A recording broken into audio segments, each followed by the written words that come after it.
Es una señal de esos tiempos, ¿no?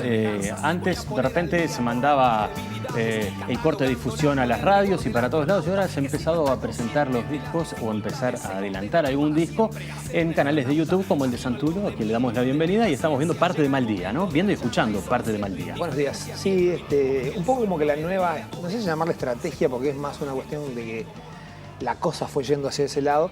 Cuando sacas una canción también tenés que montar un videíto y, digamos, confías que ese videíto con su correspondiente canción funcione como herramienta de difusión. Lo cual también te habla de que el disco ha ido perdiendo de alguna manera un poco de peso relativo en cuanto a material, ¿no? Claro, pero una cosa que sí se ha generado, me parece, es que, por ejemplo, uno puede subir cosas a YouTube de manera gratuita y replicarlas después en redes sociales de la misma manera. O sea que se ha abierto ahí una ventana de difusión a la cual de repente antes muchos artistas no podían llegar. Tienen ahí un potencial, hay que ver después con qué estrategia logran llegar a más gente o tener más suscriptores. Bueno, yo creo que creo que esa estrategia funciona también en la medida en la que ya tenés un cierto público, ¿no? Yo me acuerdo cuando, ¿quién fue? Radiohead, que subieron un disco y lo pusieron a voluntad en su sitio web y fue el éxito económico de la historia de Radiohead porque era voluntad, pero lo terminaban bajando 20 millones de personas o no sé cuántos millones de personas. 20 millones voluntariosos. No, por eso, entonces cada quien no ponía 50 céntimos, un dólar, lo que fuera, pero eso terminó generándole a la banda un ingreso que nunca había tenido antes. Claro, y se salteaba toda la cadena de intermediarios. Pero aparte después los intermediarios vinieron. Vino EMI, el sello, y le pidió para sacar el disco en físico y volvieron a vender no sé cuántos millones más. O sea que lo que hicieron fue como abrir un nuevo canal que se reveló más potente, pero a su vez eso terminó ya atrayendo al sello. Estamos hablando de Radiohead, que es una banda absolutamente global, con millones de fans. Si estás arrancando desde cero, yo creo que es más complicado lograr sacar la cabeza dentro de la cantidad de gente que está haciendo lo mismo que vos, subiendo su canción a YouTube, digamos. Bajo un cielo sin control, ¿es nombre del espectáculo de este 12 de mayo y también es nombre del futuro disco que se anuncia? No es nombre del futuro disco. En realidad lo que queríamos ponerle un nombre al espectáculo porque va a tener canciones nuevas y queríamos que ese nombre tuviera que ver con esas canciones nuevas. Bajo un cielo sin control es un pedacito de una letra nueva. No andás a ver siquiera si llega al disco con ese digamos, como esa frase. Si esa frase no desaparece del disco, por ejemplo. En principio es parte de una de las canciones que vamos a tocar. Pero era básicamente ponerle un nombre que diera la sensación de que estaba ocurriendo algo en ese show que no era lo que ya habías visto en el show anterior. ¿Está ocurriendo algo contigo? Porque, por ejemplo, Mal Día dice, es un mal día atravesándome, y en un momento dice, casi parezco uruguayo.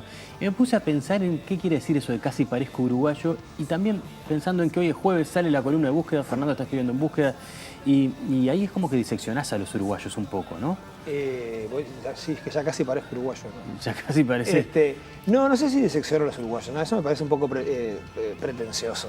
Yo en las columnas lo que trato es de hablar de aquellas cosas que voy viendo y que no siempre se vinculan con Uruguay. Yo creo que uno de los resultados de ser ciudadanos globales de alguna manera es que hay un montón de procesos que están ocurriendo de forma más o menos simultánea en varios lados. Entonces, cuando vos estás hablando de algo que pasó en España, de repente también estás hablando de un proceso que de forma más o menos parecida o paralela también está ocurriendo acá, o en Brasil, o en México. Entonces, yo lo que trato es como de meterme con esos temas, pero no para diseccionar. Capaz es como muy pretencioso, hay un montón de uruguayos. Son 3 millones como de arrimar una personas. miradita, poner una lupa encima. En todo caso, a mí lo que me interesa es como meter una mirada lateral a un tema.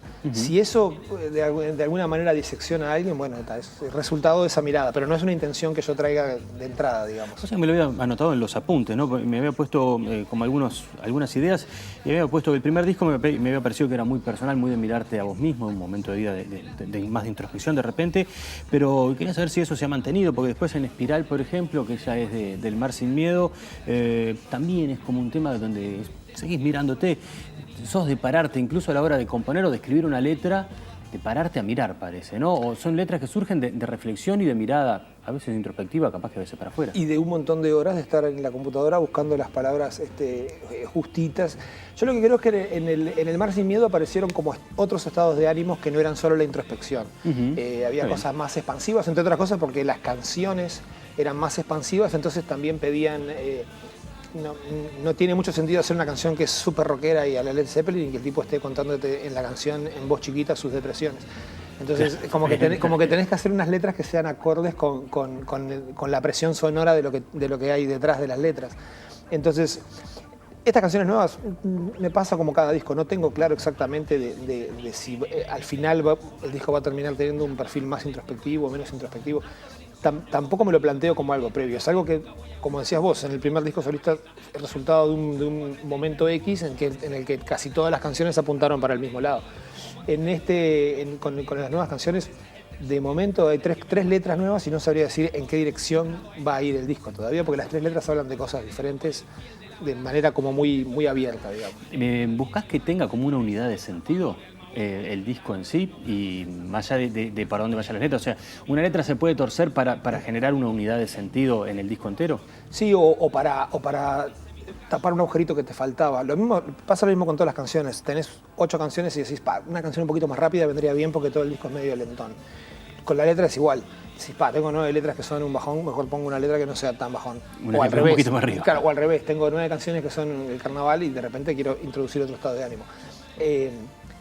Yo trabajo en buena medida las letras con las que trabajo son como imágenes abstractas. Al final, podés haber escrito toda la letra y no tener claro exactamente de qué habla, y ahí agarrar y decidir, bueno, vamos a cambiar, yo qué sé, 3, 4 imágenes y llevamos toda la canción para este lado. Como se hace con la letra, ¿no? Perdón, con la música, que decís, todos los temas son todos con acordes menores, vamos a hacer uno que tenga acordes mayores, así sale un poco el sol. Esto es igual. ¿Cómo surgió, por ejemplo, entonces, por ver cuando me decís esto, ¿no? Y torcer para un lado para el otro o aportar? ¿Qué le aportó La Chica Material a Solo? Ese mashup, y ya te pregunto si va a haber algún mashup nuevo. Claro. No, para el show no tenemos nada preparado. Lo que ocurrió con eso es que justamente Solo era una canción ochentera, uruguaya, ultra depresiva y el tipo concentrado en sí mismo y las cosas que le pasan y no sé qué. Y era como, me parecía lindo generar un contraste, digamos, con otra canción ochentera, pero que va en una dirección totalmente distinta, ¿no? Que es la de la chica material que festeja su acceso al mundo material, justamente, que vendría a ser como la contracara exacta del personaje de Solo, que está en su habitación y quiere que lo dejen en su habitación. El personaje de Solo es un adolescente de Pando, la chica material es una adolescente un poquito más grande, de Nueva York, 6, 7, 8 años más, de Nueva York. Claro. Para contraste, pero son dos canciones ochentosas, dos canciones que a su manera son bailables, aunque son muy distintas, y que de alguna forma resumían para mí dos caras en una situación mía, que fue cuando llegué a Uruguay de México. Entonces Montevideo era mucho más Solo que Material Girl, pero Material Girl estaba ahí también. Entonces me pareció que era interesante hacer, no sé si juntar o hacer chocar es la expresión. Bueno, pero era un choque que deja dos caras que se complementan, ¿no? Funciona. Casi como el yin y el yang, en algún punto. En el material que mandaron sobre este show, decías que están trabajando y usando el estudio casi como un instrumento, y que están usando como sampleos, como disparadores para la composición. ¿Qué quiere decir todo eso para uno que nunca entró en un estudio? No, es que normalmente vos cuando el modelo más tradicional, así como de cantautor, el tipo tiene una guitarrita acústica, saca unas canciones así básicas y se las muestra a la banda va al estudio, graba y se hizo el disco. En el caso de las canciones que estamos laburando ahora, el estudio es la herramienta, en el sentido de que vos podés, al tener un estudio, te podés grabar ya en buena calidad y podés empezar a experimentar con ese sonido que grabaste. Es como si en lugar de tener que ir a samplear un disco, te sampleas vos tocando y después jugás en la computadora y en el estudio con eso que vos tocaste. Y lo reformulás, lo manipulás a través del estudio. La ventaja que tiene esto es que el disco ya te va quedando hecho a medida que lo vas componiendo prácticamente. Casi en tiempo, bueno, no en tiempo real de cosas, pero sí. Pero el esqueleto central del disco ya lo tenés hecho. Y al mismo tiempo te da una posibilidad de experimentar probando efectos y probando chirimbolos de todo tipo, que si estás con un formato más tradicional de cantautor y si tenés el tiempo, digamos, cronometrado en el estudio, tenés mucho menos margen para experimentar con eso. Al estar en el estudio podés experimentar lo que quieras. ¿Y cómo es el proceso de toma de decisiones? Porque, digamos, vos sos el nombre y la cara, pero hay una banda que te acompaña.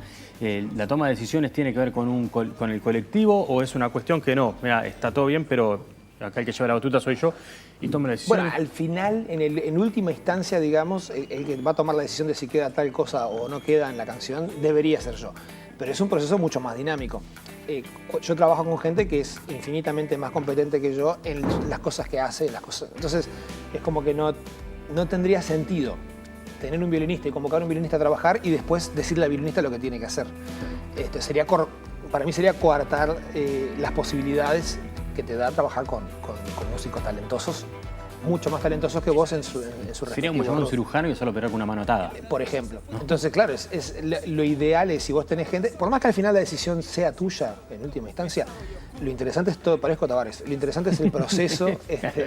La recompensa. Claro, pero ese proceso en el cual vos vas testeando posibilidades, eso enriquece, el trabajo colectivo enriquece el resultado de una manera que vos solo no llegas. Yo seguro no llegaría a ese punto. ¿Cómo entra en todo esto la milonga y el candombe, que es parte de los sonidos que querés incorporar, o que al menos así se dice en la gacetilla? Lo que pasa es que es como medio inevitable, ¿viste? Te pones, decís, quiero hacer un riff que sea onda, no sé qué banda neoyorquina. Y después lo escuchás y los acentos que tiene, o los golpes fantasmas que están ahí, son candomberos o son milongueros. A mí, además de eso, la milonga y el candombe me gustan como fuente de insumos. No necesariamente, en el disco anterior, por ejemplo, en el Mar Sin Miedo, había una especie de marcha camión. No era una canción carnavalera en el sentido estricto, pero incorporaba un ritmo del carnaval y lo utilizaba para sus propios fines, que tampoco eran tan lejanos del carnaval, pero era con un arreglo más rockero, con la parte vocal trabajada totalmente distinta, por más que canta el Pinocho Rutene. Entonces, a mí la milonga, el candombe, el rock, el hip, todas esas cosas me interesan como insumos para trabajar una canción que no sé a qué va a sonar. Hablamos de que el camino es la recompensa. El camino tiene una escala entonces que es este 12 de mayo en la sala Hugo Balso. Las entradas ya están a la venta, se pueden dar una vuelta por allí y ver entonces para qué fines utiliza este señor el candombe y la milonga, por ejemplo, para retomar cositas de las que hablamos al final. Ahí va. Gracias por la visita. No, muchas gracias.